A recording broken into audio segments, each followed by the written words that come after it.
Halo, assalamualaikum. Nasib film Jejak Khilafah akhirnya diblokir pemerintah. Karena apa? Diduga isinya itu manipulasi, propaganda, tidak real. Katanya nyendernya ngambil dari orang bernama Niko, siapa namanya saya lupa. Apa udah betul-betul dia meneliti itu? Sudah sesuai standarnya kan begitu? Ternyata sesuai akademis, nggak tahu ya. Ada lagi siapa tuh namanya itu, Tengku Zulkarnain, mencak-mencak dia marah gara-gara film itu diblokir. Sekarang yang sudah ada itu sudah masuk dalam ranah apa, perlindungan oleh negara. Jadi tidak asal orang itu membuat sejarah lagi difilmkan, apalagi orang-orang di balik itu kita semua sudah tahu siapa mereka gitu. Propaganda mereka itu memang gila-gilaan gitu. Nah, dari dulu itu. Walau begitu kalah sama film ini, lihat aja film ini. Sik diomong ke Bu Tejo kuwi mau. Apa kuwi jenenge ra fitnah? Oh, fitnah ki dosa gede lho, Bu. Ya ra fitnah to ya, wong sesine ora mau ngaku kok. Ya ampun, ngene iki kok ya ora ana wis kasingatan ngono kuwi. Aku ki paling ora sel karo wong sing senengane umuk karo senengane fitnah. Apa? Umah. Kok iso jenengan ngomong ke aku umah? Enak wae lho. Ya jenengan kok itu. Ya jenengan ki wis ngerti dhewe apa? Lah dia kuwi kuwi yo kelakuane ora apik. Ora iso ngono kuwi. Fitnah piye wong akeh sesine ora mau. Lah ya jenengan nek ora yang dia ki memang koyo ngono kuwi. Iya ora. Agene ora, nek ora ki berarti jenenge koyo ngono ki fitnah, gawe-gawe cerita koyo ngono ki ora bener. Ya ora. Lah ya ora mau ngaku. Ya iya lho Bu Tejo ki jenengan Nah, Bu Tejo, film Tilik. Ini dari awal diupload, saya udah nonton film ini.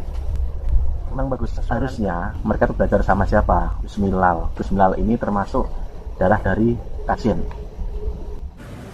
Dan satu lagi, ketika tahun 49 Indonesia diakui oleh Belanda, kedaulatannya diakui, itu sebenarnya juga tidak NKRI, tidak Republik Indonesia, tapi mereka Belanda mengakui RIS, Republik Indonesia Serikat. Artinya masing-masing punya negara, ada negara Pasundan, ada negara Jawa Timur, ada negara Sumatera. Itu yang diinginkan oleh Belanda. Tapi ternyata itu hanya 6 bulan usianya. Ternyata ulama-ulamanya nggak mau. Kenapa? Ternyata ulama-ulama dari Jawa Timur, ulama dari Sumatera, oh saya tidak mau terpisah-pisah begitu. Kita ingin menjadi satu. Dari Diponegoro, meskipun perjuangannya hanya di seputar Jawa, tapi ternyata resonansinya hingga luar Jawa. Para santri-santri, laskar santrinya kemudian menyebar ke seluruh Nusantara dan bertemu di Haromen. Ulama-ulamanya bertemu di Haromen. Ada lagi juga selain tadi muncul salah satu laskarnya adalah Syekh Abdul Manan yang berasal dari Termas.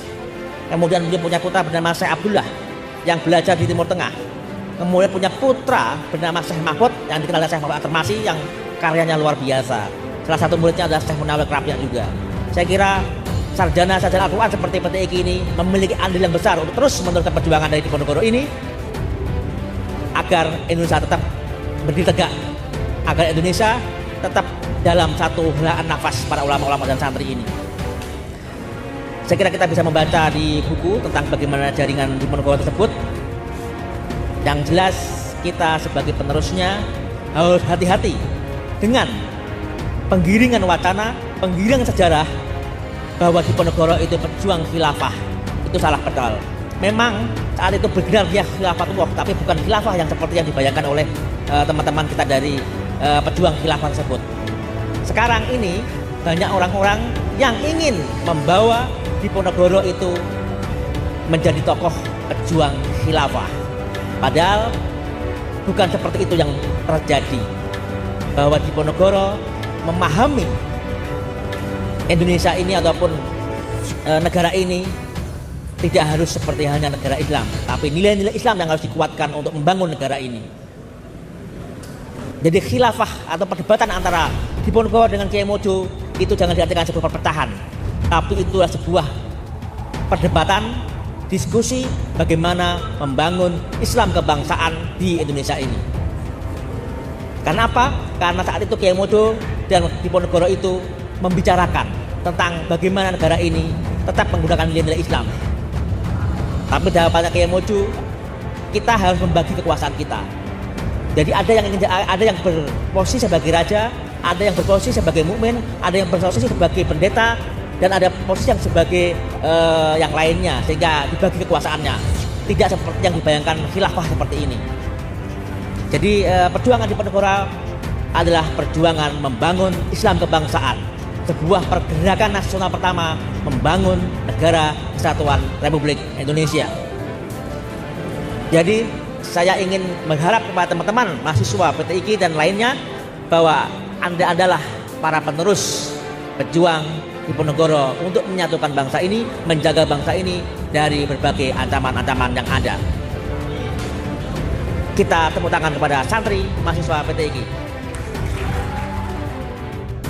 Tahu kan ada kajian basis santri itu, basis kiai-kiainya yang sangat tinggi ilmu. Sejak dulu pola propaganda biasanya begitu, pakai film. Bahkan kita lihat kan ada kan tayangan film di musola, di masjid gitu kan. Kenapa nggak ngaji sekalian? Kenapa harus pakai film gitu? Film ini bisa diarahkan untuk apa? Memframing tujuan dan misi agar orang yang nonton ikut seperti mereka. Bahayanya begitu. Memang kakeknya Sunan Ampel itu bisa dibilang apa? Seorang mufti di Turki, di zaman Turki Utsmani.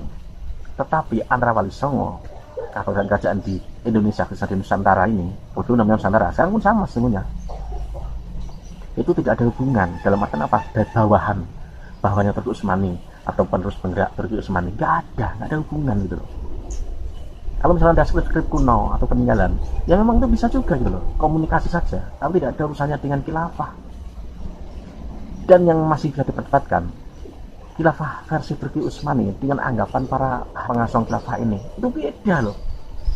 Mereka menafsirkan, maunya mereka itu semua itu ya dipropaganda jadi khilafah. Memang tujuannya apa? Negara khilafah. Seperti mereka itu polanya bukan pola ngaji, tapi pola propaganda. Itu sudah sejak dulu. Harusnya kalau membuat film yang realita seperti ini loh, Tilik itu, Tejo itu, ada lagi Anak Lanang, itu juga ada, bagus juga. Itu realita gitu loh. Kalau Anda misalkan buat film, lalu Anda lempar, kalau seakan-akan itu sejarah dari satu begini, Anda salah. Apakah Anda sudah mengkompar dengan sejarah yang sudah ada, dengan pakar-pakar sejarah yang sudah ada? Jangan seenaknya. Justru kalau membuat film dengan tema seperti itu, dan itu bisa seakan-akan merubah mindset pemikiran orang yang nonton dan merubah sejarah yang sudah ada, nggak akan bisa. Karena orang akan mengecek siapa yang meneliti, siapa yang menilai di situ. Juga tentu juga karena kalau marah-marah itu coba belajar sama Gus Miral itu, belajar dengan Ustadz Zainal Safyan. Beliau ini masih muda, tapi sudah lintas negara. Beliau ini backgroundnya sudah menguasai banyak kitab, sudah menguasai berbagai macam bahasa. Beliau sudah menguasai hal-hal bahasa, kitab ini dan lain sebagainya. Nggak tahu kalau orang yang membuat kisah dari kisah khilafah ini bagaimana. Atau hanya seorang blogger, saya juga nggak tahu. Karena saya cek dia punya website, blog gitu lah. Oke, sampai sini masalah.